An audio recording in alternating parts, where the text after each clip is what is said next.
இறை இயேசுவில் எனக் அன்பார்ந்தவர்களே, நம் ஜீவனுள்ள தேவனின் உயிருள்ள வார்த்தைகளை தினமும் கேட்பதன் மூலம் உங்களுக்கு நன்மையும் ஆசையும் உண்டாவதாக. இன்றைக்கு நம் உள்ளத்தில் ஆண்டவர் பேச விரும்புகிற திருவசனம் மத்தேயு 23ஆம் அதிகாரம் 23ஆம் திருவசனம். நீதி, இரக்கம், நம்பிக்கை ஆகியவற்றை கடைபிடிக்காமல் விட்டு விடுகிறீர்கள். இவற்றை கண்டிப்பாய் கடைபிடிக்க வேண்டும். இறை இயேசுவில் எனதருமை நண்பர்களே, உங்கள் அனைவருக்கும் நம் இயேசுவின் அன்பை உரித்தாக்குகின்றேன். இன்றைய புனிதர்களாம் கலசான்ஸ் நகர் புனித யோசேப்பு மறைப்பணியாளர் மற்றும் புனித லூயி மறைப்பணியாளர்களிடம் நமக்காக இறை இயேசுவிடம் பரிந்து பேசி அவரின் மேலான இரக்கத்தை பெற்று தரும்படி ஒரு நொடி செபித்துக் கொள்வோம் நண்பர்களே. இன்று ஆகஸ்ட் மாதம் 25ஆம் தேதி செவ்வாய்க்கிழமை. இன்றைய நாளில் தங்கள் பிறந்த நாள் மற்றும் திருமண நாளை கொண்டாடும் அனைவரையும் இறை இயேசுவின் அன்பும் ஆசிர்வாதங்களும் நிறைவாய் சேரட்டும். தங்களுக்கு நெருக்கமானவர்களின் பிரிவால் வாடும் நபர்களையும் இறை இயேசுவின் வியாகுல அன்னையின் ஆறுதல் போர்வையாய் மூடும்படியாய் மனமாற ஜெபிக்கின்றேன். நண்பர்களே, மகிழ்ச்சியாய் இருக்கிறீர்களா? மகிழ்ச்சியாய் இருக்க ஞாபகப்படுத்துகிறேன். என்று ஜெபித்தீர்களா? இல்லை என்றால் எப்படியாவது சில நிமிட நேரங்களாவது ஒதுக்கி இயேசுவிடம் தாய் மரியிடம் ஜெபிக்க உங்களை ஞாபகப்படுத்துகிறேன் நண்பர்களே. சரி, என்று நான் உங்களுக்கு என்ன சொல்ல விரும்புகிறேன் தெரியுமா? பாதை இல்லாத போதும் உன் பாதங்களை பதியவை, புதிய பாதை ஆகட்டும். அது உன் பாதை பிறருக்கு வழியாக மாறட்டும் என்று சொல்ல விரும்புகிறேன். இறைவன் நம்மை மற்றவர்கள் நடந்த பாதையில் மட்டும் நடக்க அல்ல நண்பர்களே, இயேசுவின் திருவுளத்தின்படி புதிய வழிகளை நாமே உருவாக்கத்தான் அழைக்கிறார். நமக்கு எதுக்கு மற்றொருவரின் பாதை? நாமே திறமைசாலிகள். நம்மால் புதிய பாதைகளை உருவாக்க முடியும். அதன் வழியே பலரை அழைத்து வர முடியும். எல்லாம் தெளிவாக தெரியாத நேரங்களிலும் இயேசுவின் மீது நம்பிக்கை வைத்து முதல் அடியை எடுத்து வையுங்கள். விசுவாசத்துடன் முன்னேறும் ஒருவருக்கு இயேசு செல்ல வேண்டிய பாதையை திறந்து வைப்பார். ஆபிரகாம் தாம் செல்லும் இடம் தெரியாமலேயே இறைவனின் அழைப்பை நம்பித்தானே புறப்பட்டார். அந்த விசுவாசமே அவரை ஆசீர்வாதத்தின் தந்தையாக மாற்றியது. நாமும் பயத்தால் நின்று விடாமல் இயேசுவின் குரலை நம்பி முன்னேறும் போது அவர் நமக்காக புதிய வழிகளை உருவாக்குவார். நீதிமொழிகள் 3ஆம் அதிகாரம் 5-6 திருவசனங்கள் சொல்லுகிறது, ஆண்டவரில் நம்பிக்கையாயிரு, உன் எல்லா வழிகளிலும் அவரை ஏற்றுக்கொள், அவர் உன் பாதைகளை செம்மைப்படுத்துவார் என்று. ஆம் நண்பர்களே, பாதை தெரியாததால் பயப்படாதீர்கள்.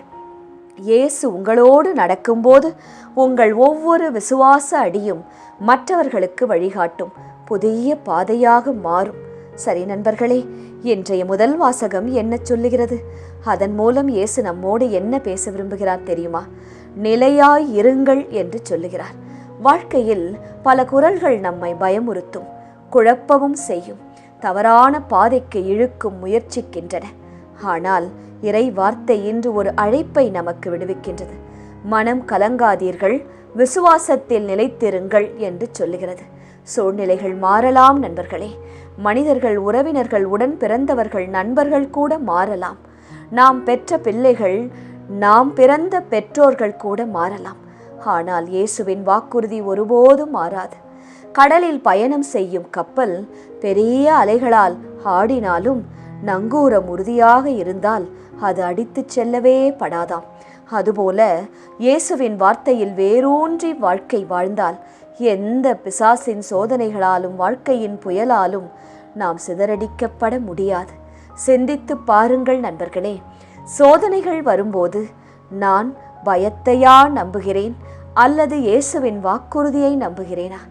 என் மனம் உலக செய்திகளால் நிரம்பி இருக்கிறதா அல்லது இறை வார்த்தைகளால் நிரம்பி இருக்கிறதா? அந்த உறவினர் வீட்டில் என்ன நடந்தது?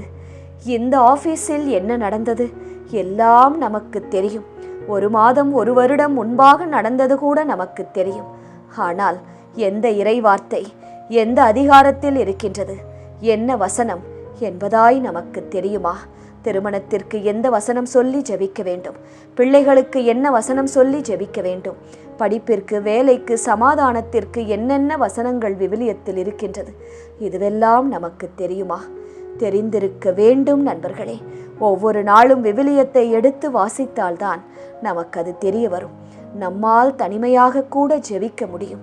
நமக்காக யாரும் ஜெபிக்க வேண்டிய அவசியம் இருக்காது. வசனத்தை சொல்லி சொல்லி நீங்கள் ஜெபிக்க நிச்சயம் அது அப்படியே நிறைவேறும். இன்றைய வாழ்க்கை பாடம் என்ன தெரியுமா? நம்பிக்கையில் உறுதியாக இருங்கள். பயம் கதவை தட்டலாம், ஆனால் இயேசுவை நம்பும் இதயத்தை வெல்ல முடியாது. இயேசுவின் வார்த்தையை பற்றி கொண்ட வாழ்க்கை எப்போதும் நிலைத்து நிற்கும். சரி நண்பர்களே, இன்றைய நற்செய்தியின் சிந்தனை என்ன? முதலில் கிண்ணத்தின் உட்புறத்தை தூய்மையாக்குங்கள் என்று இயேசு பேசுகிறார். ஆம் நண்பர்களே, மனிதர்களாகிய நாம் எப்போதுமே வெளித்தோற்றத்தை தான் பார்க்கிறோம். சிகை அலங்காரம், ட்ரெஸ்ஸு, ஷூ, ஆக்சசரிஸ் இதெல்லாம் தான் நமக்கு மிக முக்கியம். என்ன வீடு, என்ன வாகனம், என்ன வேலை, இதெல்லாம் தான் நாம் மதிப்பீடு செய்கின்ற பொருட்கள். ஆனால் இயேசு இதயத்தை பார்க்கிறார். இன்று இயேசு வெளியில் நல்லவர்களாக தோன்றிக்கொண்டு உள்ளத்தில் கோபம், பொறாமை, கெட்ட எண்ணம், பொய், தன்னலம் ஆகியவற்றை வைத்திருக்கும் வாழ்க்கையை மனிதர்களை எச்சரிக்கின்றார். உண்மையான பரிசுத்தம் வெளிப்புற பழக்கங்களில் அல்ல, உள்ளத்தில் மாறுவதில்தான் இருக்கின்றது என்று சொல்லுகிறார். ஒரு அழகான கண்ணாடி கோப்பையின் உள்ளே அழுக்கான தண்ணீர் இருந்தால் அதன் வெளிப்புற அழகு யாருக்கும் பயனில்லை. அதுபோல நம் வார்த்தைகள் அழகாக இருந்தாலும் நம் இதயத்தில் அன்பில்லாமல் இருந்தால் இயேசு மகிழ மாட்டார். சிந்தித்து பாருங்கள் நண்பர்களே. நான் பிறருக்கு காட்டும் வாழ்க்கையும் நான் உண்மையில் வாழும் வாழ்க்கையும் ஒன்றாக இருக்கின்றதா? மற்றவர்களுக்கு மட்டும் நான் நல்ல ஒரு பெண்ணாக, ஆணாக காட்டிக்கொள்கிறேன். ஆனால் என் தனிமையான வாழ்க்கையில், என் குடும்பத்திற்குள் நான் எப்படிப்பட்ட மனிதராக இருக்கிறேன்? இன்று என் இதயத்தில் இயேசு சுத்தப்படுத்த வேண்டிய பகுதி என்ன என்று சிந்திக்க வேண்டும். வெளிப்புற மாற்றத்தை விட இதய மாற்றத்தையே இயேசு விரும்புகிறார். அதற்குத்தான் முக்கியத்துவம் தருகிறார். தினமும் இயேசுவிடம், ஆண்டவரே, என் இதயத்தை தூய்மையாக்கும், அதில் இருக்கும் கெட்ட எண்ணங்களை எடுத்து போடும் என்று நாம் ஜெபிக்க வேண்டும். உமது இதயத்தைப் போல என் இதயத்தையும் மாசற்றதாக மாற்றும் ஆண்டவரே என்று ஜெபிக்க வேண்டும். ஜெபிப்போமா? தூய இதயம்தான் இயேசுவின் அன்பை உலகிற்கு உண்மையாக வெளிப்படுத்துமா? இதை நாம் இன்று நற்செய்தியின் மூலம் புரிந்து கொள்கிறோம். நீங்களும் புரிந்து கொண்டிருப்பீர்கள் என்று விசுவசிக்கிறேன். சரி நண்பர்களே, இன்றைய திருப்பாடல் வழி ஜெபிக்கலாமா? ஆண்டவரே இயேசுவே, நீதி, இரக்கம், நம்பிக்கை ஆகியவற்றை கடைபிடிக்காமல் நான் மறந்த நேரங்களுக்காக, நாட்களுக்காக, சூழ்நிலைகளுக்காக மன்னிப்பு கேட்கிறேன். இனி இவற்றையெல்லாம் நான் கண்டிப்பாக கடைபிடிப்பேன் என்று ஆசைப்படுகிறேன், ஒப்புக் கொடுக்கின்றேன். தவறிவிடாமல், மனித பலவீனத்தால் நான் தோர்த்து விடாமல், நீர்தான் என்னை நேரிய பாதையில், நீதியின் வழியில் நடத்தும்படியாய் ஜெபிக்கின்றேன். என் வாழ்க்கையில் பிறர் காட்டிய பாதையில் நான் நடக்க ஆசைப்படுகிறேன். ஆனால் நீர் இன்று என்னோடு பேசினீர். நீர் ஏன் பிறர் காட்டிய வழியில் நடக்க பார்க்கிறாய்? என் மகளே, மகனே, நீயே ஒரு புதிய பாதையை கண்டுபிடி. அதன் வழியாக என் துணையோடு நடந்து செல். நீ ஒரு 100 பேருக்கு வழிகாட்டு என்று சொல்லி தந்திருக்கிறேன். அதை நான் ஏற்றுக்கொண்டு புதிய பாதையை கண்டுபிடிக்க, ஜெபிக்க எனக்கு அருள்தாரும் இயேசுவே. எனக்கு துணையாய் வாரும் ஆண்டவரே. ஆண்டவரில் நம்பிக்கையாயிரு. உன் எல்லா வழிகளிலும் அவரை ஏற்றுக்கொள்.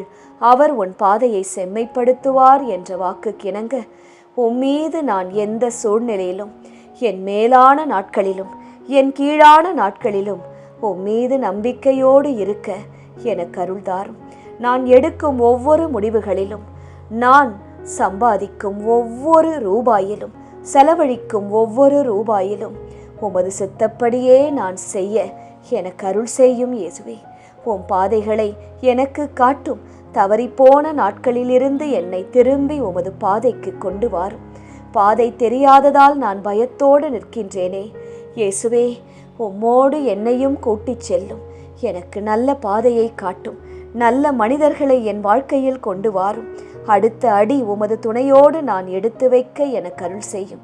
இன்றைய முதல் வாசகத்தில் நீர் சொன்னது போல நிலையாய் நான் இருக்க, ஜபத்தில் நிலையாய் இருக்க, ஜபமாலையில் நிலையாய் இருக்க, நேர்மையில் நிலையாய் இருக்க எனக்கு துணை செய்யும்.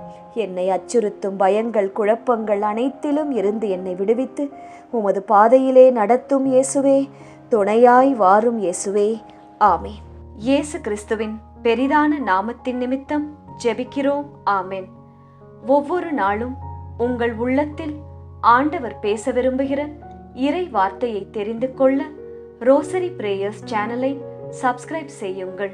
மேலும் உங்கள் நண்பர்கள் மற்றும் உறவினர்களுடன் ஷேர் செய்யுங்கள்.